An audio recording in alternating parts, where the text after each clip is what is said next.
pessoal, então vamos a mais um vídeo sobre religião e espiritualidade. Desconstruindo o texto bíblico, desconstruindo o sistema. Para quê? Para retirarmos o real sentido, se existe, para uma orientação para o caminho de espiritualidade verdadeiro, né? A ideia é desmistificar algo que é semelhante a uma série de outros livros, textos que chegaram até nós. Então, eu já deixei claro em outros vídeos que uma cosmogonia escrita pelo homem, todas são, elas visam num determinado momento, para um determinado povo, num determinado tempo e espaço, né?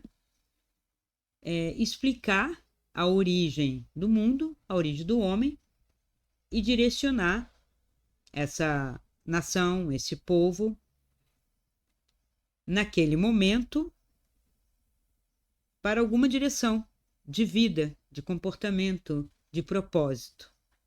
Já que o ser humano assim constituído, como nós entendemos, e que eu digo que é também constituído num espaço-tempo, que eu considero uma quinta versão, vamos dizer assim, porque quinta raça fica já mesclado com interpretações, e eu evito as palavras já poluídas de muito ruído, muitas interpretações, maus usos da palavra. Vem uma pessoa que tem digamos, uma certa projeção, usa a palavra em determinado sentido, sai todo mundo repetindo sem questionar nada. Hoje, então, que tem, vamos dizer, 5 bilhões de pessoas produzindo não, né? Falando na rede, né? Colocando seus achismos, seus pensamentos, né? Tá todo mundo falando com ninguém e falando com todo mundo, que a pessoa fica falando para a câmera, falando com ninguém, se dirigindo a ninguém. Eu estou como se eu estivesse gravando uma aula para pessoas, é diferente, sou professora, tenho a prática de palestra e de sala de aula, né? Como se estivesse gravando cursos, mas as pessoas simplesmente estão andando na rua e começam a falar. Falar com quem, meu Deus? Falar o quê? Que propósito é esse? Que sede é essa de falar? O meu pensamento é importante para o outro, o que eu estou pensando é tão importante para o outro. Não tem estudo, tem pesquisa. Eu estou aqui, ó. Tem um livro, tem outro livro, tem outro livro, tem livros, eu escrevo, eu preparo aulas. É diferente. Então, eu não estou aqui, como alguns não estão por impulso, de querer aparecer, de querer fazer também, falar também, sabe aquela coisa? Eu quero também, eu quero falar também, eu quero ter fama também, eu quero ter canal também, eu também tenho conteúdo. Não, não tem. É como quando as donas de casa, até homens também, homens e mulheres que vão fazer receitas, quando elas pegam no YouTube alguém que fez um cordon bleu, que fez uma escola de gastronomia no Senac, sabe? Que estudou, que ralou e vai mostrar a receita, legal. Agora eu pego qualquer pessoa, qualquer um. Ah, porque é engraçado, porque é bonitinho, porque é humilde. Ou, sabe? São conteúdos que eu acrescento completamente fora do meu propósito. Meu propósito é fazer pizza, vamos dizer. Pizza normal. Aí vou procurar o cara, o pizzaiolo. Eu quero uma pizza agora vegana, que eu quero tirar queijo, proteína animal da minha alimentação. Eu vou procurar alguém, qualquer um? Não, vou procurar alguém que estudou, que faz realmente seu queijo vegano, que tem, sabe? Não é achismo. A gente engoliu uma ideologia de que o comum, o senso comum, tem algo para nos ensinar. E se tivesse, realmente é o que está aí. Não preciso de escola. Eu não preciso de escola, não preciso de faculdade, não preciso de curso. Por isso está isso aí. Vocês engoliram uma ideologia de quem não estudou. Essa ideologia veio de uma turma que ascendeu o poder, que não estudou, que não valorizou o diploma. E não estudou por quê? Será que realmente não teve oportunidade ou não quis? Ou estava na escola e saiu porque já queria dinheiro, já queria sua independência, já queria fazer as suas peraltices, vamos dizer assim? Porque muita gente sai da escola, eu falo isso como professora, porque já indaguei e perguntei a vários meninos, meninas, homens, mulheres, por que não estão afim, por que não gostam? A Vera, por que não estão na frente de uma câmera? Estava falando comigo. A Vera, professor, não é minha praia, não gosto de ficar lendo, eu quero ganhar um dinheiro, eu quero, sabe, passear, comprar minhas coisas, pronto, devo ficar quieto no meu canto, minha cerveja, meu churrasco, minha televisão, minha Netflix, é isso. E a ideologia fica enfeitando o êxodo, né, da escola, né, o pessoal sai das escolas, ficou inventando. Nunca foi por falta de comida. Desde que eu sou pequenininha, 4 anos entrei na escola, 4, 5 anos, que a escola pública tinha alimento, tinha estudo, ficava-se 5 horas, não ficava-se 4 horas, 3 horas e meia. Ficava-se 5 horas justamente para isso, para educar, para comer, para se alimentar. Muitos levavam, tinha caixa escolar, e muitos levavam refeição para a segunda fase. Isso no Rio de Janeiro. Isso existiu, não estou inventando. Escola Pública Rodrigues Alves, no Catete. Quem quiser verificar, está lá a escola. Fiz todo o meu primário ali. Quem saía da escola? Né? Quem não queria. Porque sempre teve esse desvio, né? Isso não preciso, já estou lendo, escrevendo, tá bom. Tudo bem? Então faça algo com isso. Agora, a ideologia política usar isso quando o cara nem quer ir para a escola, o cara quer trabalhar, o cara quer ganhar dinheiro, o cara quer a prática. Por que não? Né? Ah, você é elitista. Não, isso não é elitismo. Elitismo é o que as pessoas fazem, nem é elitismo. É manipulação política mesmo. Para tirar dinheiro, para jogar culpa na classe média, na classe alta. Oh, tá vendo? Vocês estão tirando oportunidade daqueles de estudarem. Não, todos têm. O Colégio Federal que eu estudei depois, o Colégio Pedro II, tinha toda a classe ali. E menos a classe rica, por incrível que pareça. Né? Porque a classe rica tinha as suas escolas, vamos dizer assim, gostava das suas escolas. E quais eram as suas escolas? Eram escolas caras, religiosas, eram PUCs da vida, e Sacré-Cœur, Santo Inácio, Marista, escolas carésimas, aqui La Salle, sabe? Aí eu pergunto, tem tanto conteúdo assim? Eu acho que eu estudei mais no Colégio Pedro II, como federal, tá? E tinha também o colégio de aplicação da UFRJ, também publicou, você não pagava nada. Por que não entra? Por que não vai?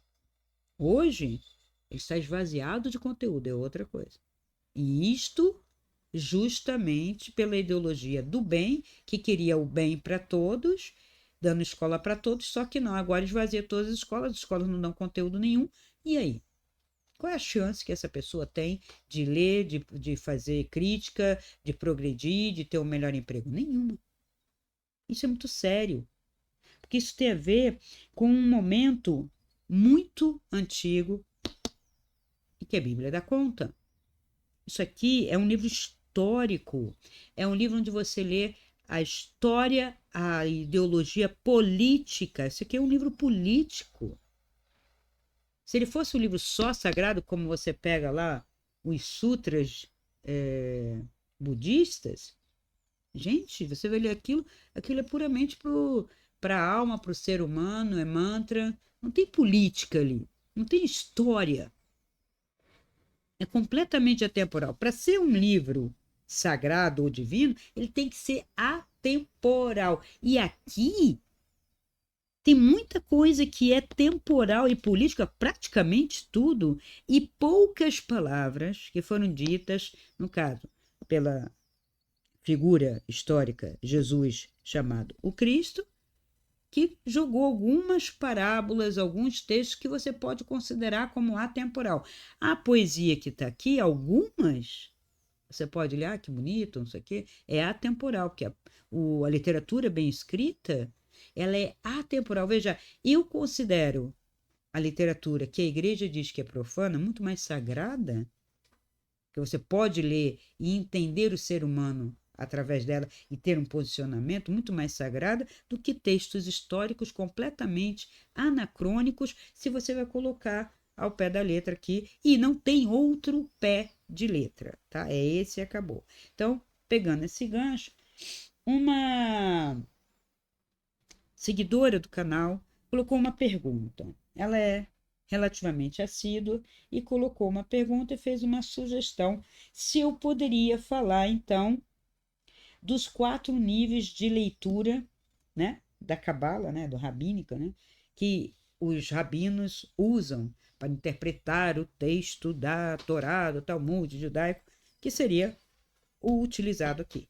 Né? Então, se eu pego um Antigo Testamento, o que é o Antigo Testamento? O Antigo Testamento é um testamento atrás. Antes de quê? De quem? Antes da passagem do Cristo. Então, seria todos os textos que foram escritos ou recolhidos, que seriam anteriores ao nascimento e morte de uma figura que inaugura uma nova religião, vamos dizer assim, né? Uma nova religião, a religião da luz crística. É isso? Com isso aqui? Não. Né? Então, o cristianismo, seguindo o modelo judaico, porque quem era cristão? Acho que só o Cristo. Só ele. Porque tudo que vem depois não é. Pedro não é cristão. Pedro é Pedro. Paulo, Paulo é judeu até debaixo d'água. Tá? Ele aceitou um profeta judeu, que era o Cristo. Mas ele o viu como profeta sem nenhuma revolução, sem nenhum questionamento. Então ele não viu, ele não era discípulo. Ele não viu quando Cristo quebrou os vendilhões lá, tudo que estava na... E não era a primeira vez que ele chamava atenção. Eu já disse a vocês, então você já disse, repetindo, né? Que a casa do meu pai não é uma casa de vendilhão, né? Não é uma casa para vendas, para comércio. É uma casa para oração. O que ele quer dizer com isso? Que se eu tenho um templo, né? Se eu construo um templo para fazer uma adoração sagrada, este templo tem que estar atemporalmente posto para a minha alma, minha essência, e não para a minha natureza física. Então eu não tenho que vender pombinho, não tenho que vender tercinho, não tenho que vender medalhinha, não ali.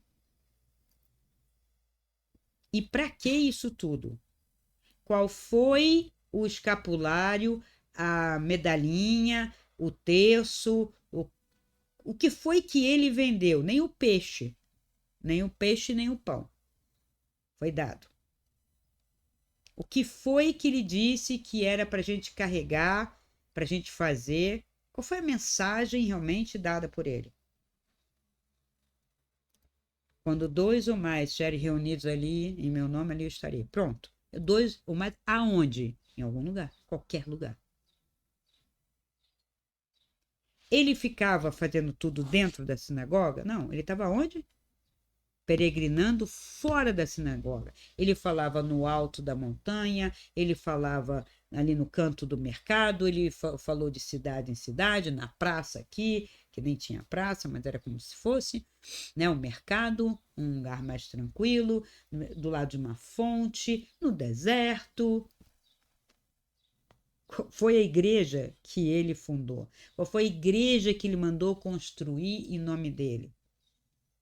Por quê? Por quê? Por quê? Essa pergunta ecoa 2000 anos, gente.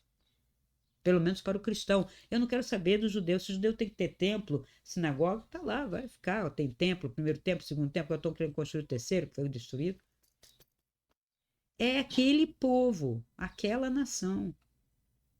Como já teve os templos gregos.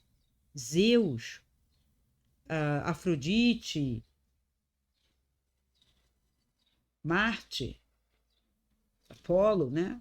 O romano, quando dominou ali aquela região, ele latinizou, romanizou os deuses gregos. Por quê? Porque ele achou legal. Porque foram os que ele entrou em contato. Quais eram os deuses romanos originais? É uma nação que não tinha, gente. Tava nem aí. Se cultivava o que se cultivava, o que se quisesse. Aí criticava o Egito, achava o Egito decadente, que, aliás, a visão, tá, do Egito decadente se propagou, um Egito demoníaco, através da visão judaico-romana, com relação ao Egito, que tem um monte de conhecimento, um monte de sabedoria, tem lá seus papiros, mas queima, queima, queima, a gente quase não tem. Agora a gente tem uma colcha de retalho, que é difícil de reconstruir, Babilônia, Suméria e Egito, porque quem vem inaugurando uma nova era vem destruindo e achatando o passado, botando para lá, tentando apagar daqui, porque aqui é fácil apagar. Se eu queimo, eu apaguei. Não vibracionalmente, não como ideia, porque ele permanece vibracionalmente em outro lugar, mas é difícil você captar isso. Não é qualquer um que tem acesso. Não é qualquer um que vai lá, pega e reconstrói. Isso é outra história que eu vou falar em projeção astral e em vídeo sobre astrologia, que é o acástico, tá? Que é a memória que está em volta da Terra, não está dispersa no universo. A Terra tem a sua história, como Marte, como Júpiter, cada um tem a sua história. E há uma interrelações. É uma história. Essa história não se apaga e eu quero saber de todos esses seres que o pessoal diz que está aí, quem estudou a história da Terra para vir aqui interferir. Vamos dizer, nas Pleiades tem o pessoal estudando, olha lá aquele planeta lá, naquela estrela, naquele sistema, eu estudei lá, os terráqueos são assim, são assim. Estudaram isso? Tem? Eles sabem telepaticamente pela gente, sabe como? Eles acessam então o nosso acástico, então eles sabem muito mais verdade, eles vão sair correndo. Se eles acessam o nosso acástico, eles não vão vir. Porque eles conhecem muito bem o que é ser humano. O ser humano é um ser em construção. Não é pronto. O que é um ser humano? O ser humano é um ser, tá, que tem a potencialidade de pensar, criar, tem a potencialidade de raciocinar, de calcular, de prever, um monte de coisa. Né? Nós temos um mental, um córtex desenvolvido até certo ponto, mas ainda estamos em evolução, em potência. Em potência, isso tudo é potência. Porque hoje o ser humano está apresentando para nós que ele é capaz das coisas mais loucas, absurdas, completamente desconectadas com tudo dele mesmo, de atitudes hediondas, tenebrosas, maléficas, malignas, tanto quanto das criações possível de músicas, de arte, de altruísmo, elevações, né, mental, espiritual, isso tudo está simultaneamente hoje nesse espaço-tempo Terra. Simultaneamente. E não são os seres malignos, demoníacos, não sei o que estão puxando os seres humanos para isso, e o ser humano é neutro, ou numa guerra entre seres angélicos ou seres extraterrestres que estão puxando uma parte da humanidade. Ora, quando eu penso assim, o ser humano é o quê? É nada. É um ser neutro que é manipulado ou para o bem ou para o mal. De acordo com o quê? Com ele dizer sim para o mal e sim para o bem, mas ele fala o tempo todo sim, não, o tempo todo. Você está num caminho. Aí alguém orienta você, olha, seria preferível você mudar a sua alimentação, porque sua alimentação está atingindo o seu corpo físico, emocional e mental. Se a pessoa segue, ora sim, ora não, ora sim, ora não, ora sim, ora não. Esse é o ser humano. E quando ele segue o não, é porque tem alguns seres humanos neutros que resolveram ir para um lado. Ah, vou botar o pé na jaca, vou comer o que eu quiser, isso não tem nada a ver, depois eu vejo. É um demônio que faz isso? E vai indo pior. Isso na questão da comida, na questão da bebida, na questão da sexualidade, do luxo, da luxúria, que hoje, ai, eu não posso ficar sem a minha sexualidade. Você nunca ficou sem nada. Não precisa se preocupar porque ela está contigo. Quando eu hipertrofio isso, ele está hipertrofiado. Digamos assim, eu não posso sair sem meu estômago e a minha fome. Você consegue deixar seu estômago em casa, sua fome, seu desejo? Não.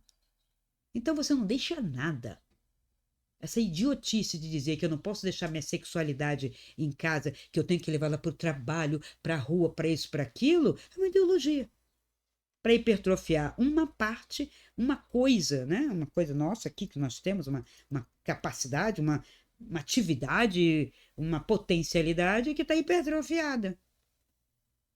Tanto é que está levando as pessoas a se definirem por ela. Coisa que não acontecia aqui. Eu me definia por uma nação, por uma coletividade. Somos cristãos, somos judeus, somos romanos. Não somos assim, somos aqueles que comem kosher. Ninguém se define pelo que come, pelo como dorme, como faz sexo. Ninguém se define assim. Passou a ser assim. Isso é uma ideologia de minoria. Veja, uma minoria louca influenciou uma maioria. Entende? O que é isso? Virou religião? E não pode falar nada. Aí por que eu não posso falar? Eu não tenho sexualidade? Eu não posso dizer que isso está hipertrofiado? Que eu percebo que tem pessoas normais e pessoas anormais? Ninguém faz apologia do eunuco, faz? Ninguém faz uma apologia da assexualidade, ainda que esteja lá, né? Tem que colocar a letrinha, né? Vamos fazer uma apologia da assexualidade? Não vai colar, né? Não, sabe? Não tem glamour, como dizem, né? Algumas pessoas. Legal é você mexer com aquilo que tem conteúdo. A sexualidade seria a ausência da prática, não da energia. Somente da prática. A pessoa, tipo assim, cansei, enjoei, tô afim, mas não. E ela não tem esse direito? Tem. Mas é para você se definir assim? Não, ela continua sendo um ser que deixou de fazer sexo, como pode deixar de comer besteira, como pode deixar de comer pizza ou chocolate. Aí o chocolate vai falar assim: que? Você é doente? Você não gosta de chocolate? Você fala: não, já comi tanto que descurti. Não, não é possível. Tem algum problema com você? Você entende como as pessoas pensam e raciocinam? Isso é pensamento e raciocínio? Não, isso é uma reação emocional hipertrofiada, que se expressa por palavras, então dá a impressão de que é pensamento. Mas a pessoa não está pensando. Não tem argumento. O pensamento, ele é argumentativo, ele tem um lastro de raciocínio e argumentação. Aquilo que não tem, que vira xingamento, que vira gosto, não gosto, não é raciocínio. Só se expressa como se fosse, né? Então, o cristianismo, ele se estabeleceu como uma religião do livro, porque veio, né, o líder veio de uma religião de livro, mas ele não andava com livro. Ele não andava com nada embaixo. Ele não levava toda semana os discípulos à sinagoga. Ele não frequentou a sinagoga o tempo todo. Ele fez o que tinha que fazer. Bar mitzvah, 12 anos. E depois ele foi estudar onde ele achou que ele tinha que estudar. E nós temos relatos históricos, embora não esteja aqui, que são os gnósticos, que estão citados em alguns textos antigos filosóficos da patrística, né, em crítica, às vezes até, mas quando você critica algo, você fala, opa, tinha algo naquele tempo que estava incomodando um sistema. Então, dizer que os gnósticos são invenções é falta de informação histórica. É só ir lá atrás e ver. Agora, também era meio salada? Também, gente. Porque isso tudo sempre fica assim, picotado. Porque aí tem o grupo do Pedro, tem o grupo do Tiago, tem o grupo de não sei quem, isso considerando os discípulos. Mas veja, 200 anos depois, eu não tenho mais discípulos, eu só tenho seguidores dos discípulos, que já não é a mesma coisa, a gente vê isso em todos os sistemas religiosos que vocês quiserem apontar. Não é novidade para nós. O que não dá é para fazer a deturpação. Achar que Paulo, que era um apóstolo, que era judeu e simpático a uma versão da passagem do Cristo, no estilo Pedro, achar que ele é o fundador, o enviado. Mas essa igreja é de Pedro e Paulo. É verdade. É a versão de Pedro. Veja, quando eu falo igreja de Pedro e Paulo, São Pedro e São Paulo, eu estou já nomeando que eu não estou me incomodando com Tiago, com João, com Tomé, com Felipe, com Bartolomeu. Eu não estou nem aí. Entende? Eles elegeram. E eles são os melhores? Não. Eles foram os mais diletos? Não. Eles foram os que fizeram melhor o processo? Não. É o que foram escolhidos. Popularidade. Paulo, que se eu não me engano, era centurião romano. E Pedro, o mais velho dos discípulos de Cristo. Um cara até que em várias passagens mostra que é ranzinza, que não gosta de mulheres, que não topava a Madalena, que queria que as mulheres ficassem à parte e que Cristo não falasse com elas. Ele encheu o saco do mestre. E esse cara é o inspirador da igreja que fala em nome dele. E foi aquele que disse, tu vai me negar. Por que o Cristo sabia? Era alguma profecia, alguma coisa... Nossa, se você está num grupo e tem uma pessoa que está o tempo todo com um pé aqui e um pé lá, qual é o mais provável a negar quando algo acontecer? Ele. Porque ele cobrava de Jesus uma postura judaica. Senhor, eu sei, o senhor faz milagre, o senhor é um rabi, mas veja, comer com as mulheres, a gente não faz isso aqui. Ele fala como se o Cristo não soubesse, viesse de outra esfera. Pedro, olha o que você está pensando. Pedro, com quem você está falando, Pedro? O que é o problema das mulheres? Né? O Pedro, o senhor não leu? Está lá no Antigo Testamento. Eva comeu a maçã e deu para Adão. Pedro, presta atenção. Isso é uma metáfora. E disse agora o nosso Papa Francisco. É uma metáfora, gente. E Pedro levava ao pé da letra. E como Pedro levava ao pé da letra e levou, todos os cristãos levaram ao pé da letra. O que é levar ao pé da letra? É ter um livro e lê-lo como ele está escrito. Então, os quatro níveis. Vamos ver se é tão diferente dos 4 níveis que a gente faz de leitura. Tá? Eu sou professora de português e literatura. As minhas aulas têm níveis de leitura. É rabínico? Não. É literário. É ciência da literatura. Exegese. Né? Hermenêutica de textos.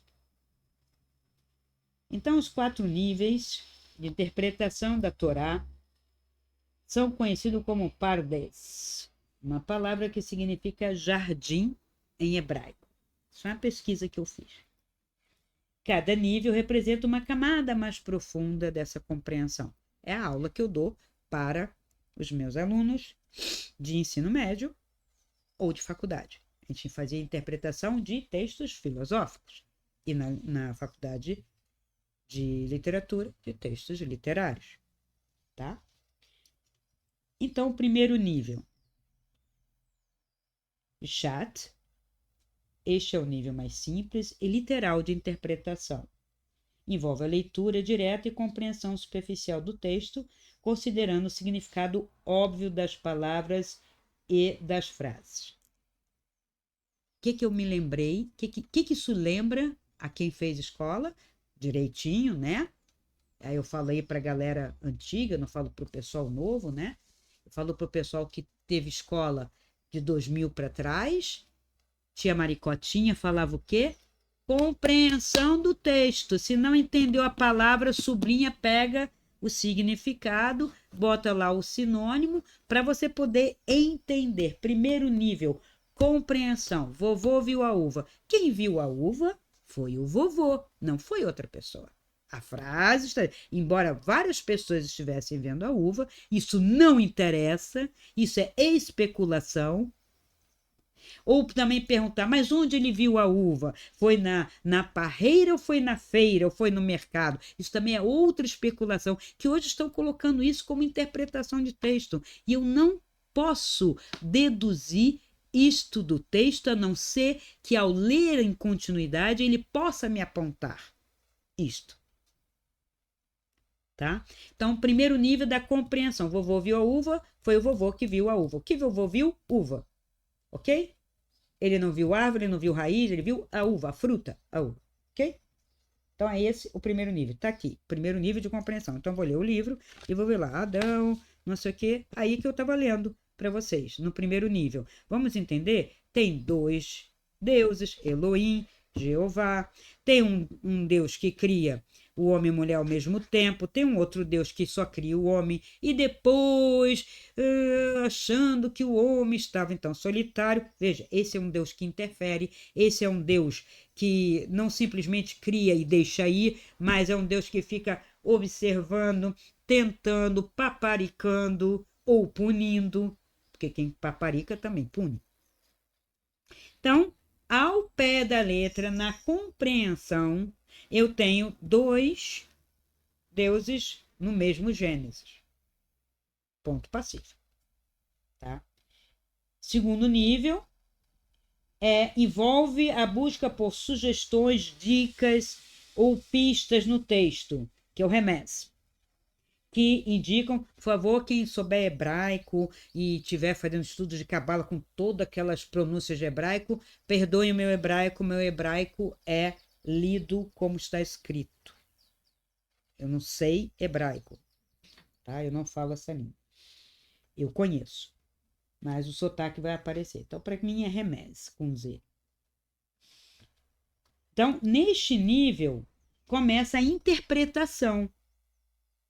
Então, compreensão e interpretação do texto. Era como era até o início do ano 2000.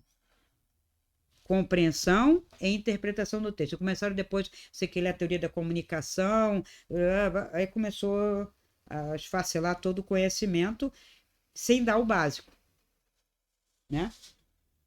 Então eu procuro metáforas, alusões, conexões simbólicas, né? Então eu estou interpretando alguma coisa que possa me indicar, que é o que eu estava fazendo também com vocês. Ora, eu faço comparativamente, né? Aqui já estou no dilúvio, né? Primeira parte. Então aqui, comparativamente, né? Eu tenho da criação ao dilúvio com duas criações. Capítulo 1, primeira criação. Capítulo 2, segunda criação. Ora, eu posso fazer a pergunta: ficou faltando alguma coisa entre um e outro? Isso aqui é só um trecho de algum outro livro e só sobrou isso e começaram a escrever novamente o Gênesis aí a partir de uma outra versão? Essas perguntas podem e devem ser feitas para quem é sério e estuda. Agora, eu não posso questionar. O livro é sagrado. Deus vai me castigar. Isso não tem nada a ver com conhecimento, nem estudo, nem caminho de espiritualidade. Isso tem a ver com o sistema. É quando você lê um panfleto ideológico, político, de algum partido, você não vai questionar. Se você não concordar, você vai mudar para outro partido. É isso. Ah, tem que ver, defendemos reforma agrária ou não, defendemos propriedade privada. Né? Eu concordo, discordo. Não adianta você chegar ali e ficar discutindo, porque tem pontos ali que você não concorda. Aquilo é posto. Aqui está posto. Então, segundo nível, interpretação. Compreensão e interpretação da tia Maricotinha, primeiro e segundo nível. Então, não é só cabalístico. Não é só os rabinos que ensinam. Ou toda e qualquer professora consciente da língua, que vai ensinar inglês, português, francês, vai ensinar seus alunos a lerem nesses dois níveis. Pelo menos. Aí, se ele for para uma faculdade, se ele for aprofundar, aí vamos entrar no terceiro nível. Ou se ele for um autodidata, ou não vou dizer autodidata, mas aquele que se educa permanentemente, vai buscar cursos livres, ele vai encontrar, então, o terceiro nível, que é chamado de drash, interpretação homilética ou midrástica. Veja, ele está tratando do texto sagrado, então vai ter de homilia que vai colocar a interpretação do texto para os fiéis que tinha na igreja até pouco tempo, a homilia. Depois tiraram, o padre falou do que ele quer. Ele acabou de ler um texto lindíssimo às vezes, fervilhem as águas, ou fervilhar dos seres vivos, blá, blá, blá. E aí o cara fala assim, não, porque hoje no Instagram eu vi isso assim, assim, homilia assim, tá triste. Vocês assistiram o último filme que saiu no cinema? Quem assistiu, levanta a mão. Já viu homilia sim, gente, pelo amor de Deus. Qual filme? Ah, Sons of Freedom. Aí meia dúzia. Então, o que que... Sabe? E ele leu uma coisa completamente diferente. Todo mundo lá, evangelho, não sei o que, não sei o que lá, todo mundo concentrado, escutando a palavra, e daqui a pouco vamos tudo para o mundo aí discutir política, discutir se sim, se não, se isso, se aquilo. Alô? Acorda, né, padre? E acorda a comunidade. Tá ridículo isso. Completamente fora. Não sei nem para que leu aquela palavra. Era mais fácil ter lido a proposta política e depois a gente discutir em cima. Então, nesse nível, que eu já aprofundo, que é quando eu dou a filosofia, quando eu dou texto literário, a gente vai ver o quê? No caso dos rabinos, eles querem ver ensinamentos morais, religiosos nas escrituras, aquilo que molda o comportamento. Aí nessa parte aqui do Gênesis é um pouco mais difícil, né? Mas vamos dizer que no segundo já tem algo. Não ceda às tentações de uma cobra, porque não desobedeça ao pai que manda você não comer aquela fruta, não abrir aquela porta, não fazer determinada coisa. Esse é o ensinamento moral que está aqui. Não desobedecereis ao seu Deus Pai Todo-Poderoso, que é o que está colocado aqui, mas não quer dizer que seja, é para este povo, para este comportamento nesse espaço-tempo. Isto não é de toda a Terra, não estou nem falando de universo, tá? O hinduísmo tem o seu conteúdo também moral, o confucionismo também tem.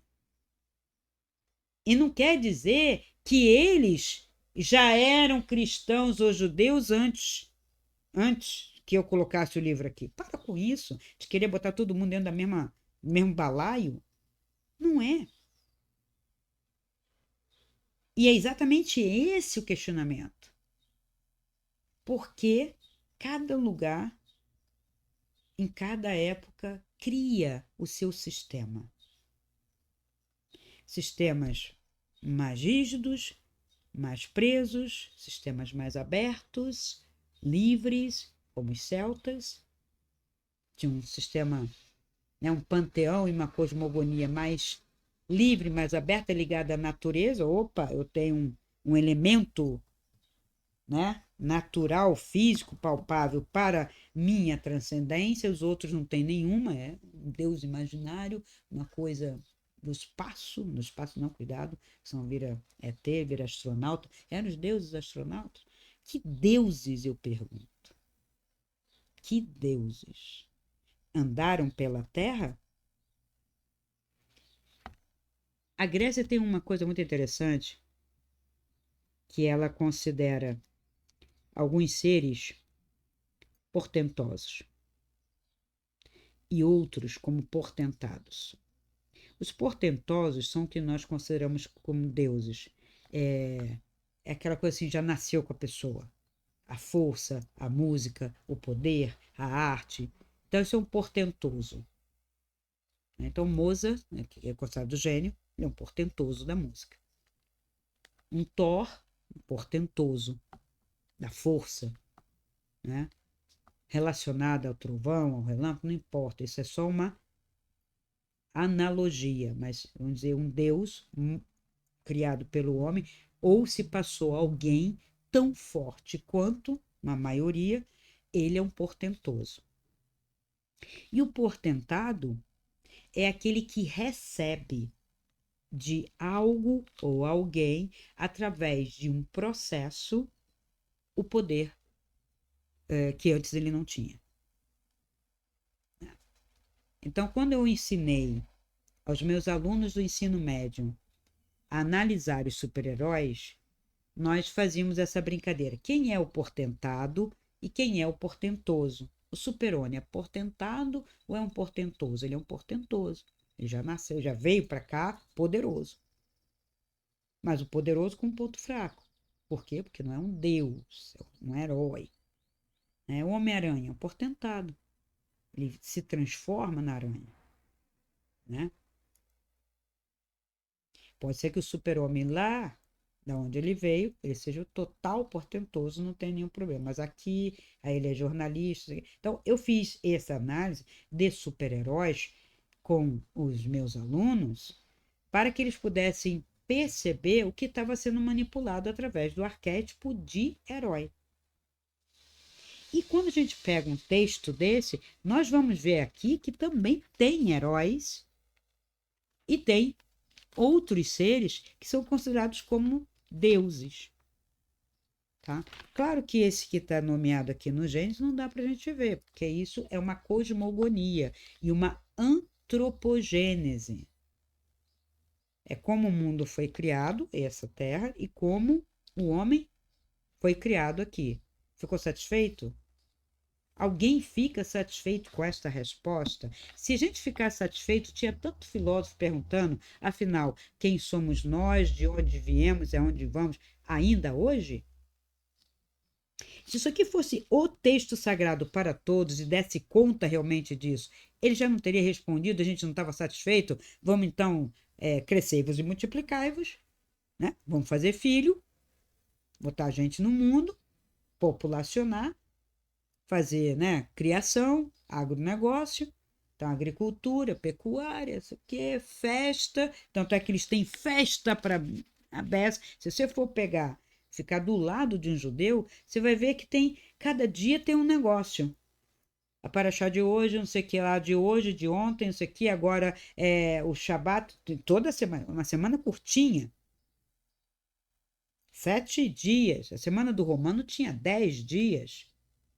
Então, você mal começou a semana, plum, já cai na sexta-feira, sei que lá, Shabat, sábado, mas domingo eu não vejo ninguém ir para o trabalho. Então, acaba que ficam 2 dias, né? No fim de semana. Produz-se, dá o jeito de produzir aí 5 dias. O que você conseguir produzir. Então, não descansou só no sétimo, descansou no sétimo e no primeiro, né? Há quanto tempo nós já estamos assim? E tudo em nome de uma religião. Fora os feriados, fora as festas, né? E por aí vai. Então, neste terceiro nível, eles vão buscar a parte moral, religiosa, né? Uma certa ética comportamental, uma ética aplicada para moldar o comportamento das massas, das pessoas. Muito bem, esse é o nível. É aqui que as narrativas da Torá podem ser aplicadas a situações contemporâneas e usadas como fonte de orientação moral. Será? Se eu for pegar o Levítico aqui, será que não vai dar problema? Porque o Levítico aqui tem sacrifício pelo pecado do homem e do povo, sacrifício de reparação. Aí como que eu vou ler isso? Eu vou ter que dizer, não, agora eu não faço mais sacrifício, mas aí quem disse isso? No livro está escrito para fazer. Sacrifício pelo pecado. O ritual do sacrifício pelo pecado é o seguinte: a vítima será imolada diante de Javé no mesmo lugar onde se imola o holocausto. É coisa santíssima. O sacerdote que oferecer este sacrifício a comerá. Comê-la-á em um lugar sagrado no átrio da tenda da reunião. Todo aquele que tocar a carne da vítima será sagrado. Ou seja, a vítima que fez o pecado está sendo condenada a ser oferecida. Então tem um monte de sacrifícios, que é aqui o sacerdócio e os sacrifícios, holocausto. E Yahvé falou a Moisés: ordena a Arão e a seus filhos o seguinte: este é o ritual do holocausto. É o holocausto que se encontra sobre o braseiro do altar durante a noite até a manhã e que o fogo do altar deve consumir. Aí tem aqui como é que ele vai fazer, vai vestir a túnica, comportamental. Então, quando digo que a interpretação, né, a primeira, ao pé da letra, estou lendo o que está escrito, né? Se tiver alguma palavra aqui que eu não saiba, eu vou procurar. Tem que vestir túnica, calção de linho, cobrir o corpo. Linho por quê? Porque é material natural. Depois vai retirar a cinza gordurosa do holocausto, queimado pelo fogo sobre o altar. Ele vai depositar ao lado do altar. Então ele vai cavar aquilo, tirar toda aquela gordura da churrasqueira lá, vai botar para o lado. Retirará então as suas vestes, aí ele vai tirar aquelas vestes, vai vestir outra, que ela deve ficar suja, né? E transportará essa cinza gordurosa para um lugar puro, fora do acampamento. Aí o fogo que consome o local sobre o altar não se apaga, não pode apagar, tem que continuar aceso, que é simbolizado como fogo perpétuo que arderá sobre o altar e sem jamais se apagar. Imagina isso, para manter. Aí vem o ritual da oblação. Aí vem o ritual do sacrifício pelo pecado, vem o sacrifício da reparação, vem o sacrifício da comunhão. É muito sacrifício, gente, muito sacrifício. E não é sacrifício de você sacrificar lá, bater a cabeça e tal, não. É sacrifício de bicho, sacrifício de vítima, sabe? Tá aqui escrito. Aí tem também, quando eles são considerados sacerdotes, que não é assim, botei a faixa preta na barriga e você faixa preta. Ah, vou vestir a roupinha de sacerdote e você sacerdote. Não, aqui tem todo um processo, tá? Então, isto aqui, segundo o terceiro nível, né, eu quero ver como essa narrativa se aplica em situações contemporâneas e usadas como fonte de orientação moral hoje. Hoje, eu posso fazer isso? Eu vou ser bem vista pelo pessoal que defende os animais? O pessoal do Partido Verde vai permitir, sem fazer crítica, sem fazer foto, sem me cancelar no Instagram? Será? E a lei de santidade que todo seguidor aqui tem que seguir, lei de santidade, proibições sexuais. Alguém está seguindo esse Levítico ou ele foi arrancado da Bíblia e da Torá, jogaram fora, queimaram lá e eu tô com uma Bíblia velha? Essa Bíblia não é tão velha assim não, hein? O que me dizem? Porque não são para todos, tá? Seriam só para os seguidores. Então, eu sou cristão, tenho que seguir isso aqui. Eu sou judeu, tenho que seguir isso aqui. Só que não é isso que a gente vê. Simplesmente que não é. O próprio pastor evangélico, que é aquele que faz um cursinho de... Quando faz, né? De oratória e funda a igreja ali no galpão, funda ali no cinema, compra o cinema quando tem grana, né? Ou faz ali na casa do pai da vizinha, que tem que ceder a casa porque é santo, né? Uma proposta santa. Daí ele começa a pregar e ele, debaixo do braço, acho que ele nunca lê o Levítico. Acho que ninguém lê o Levítico. Aliás, eu nunca vi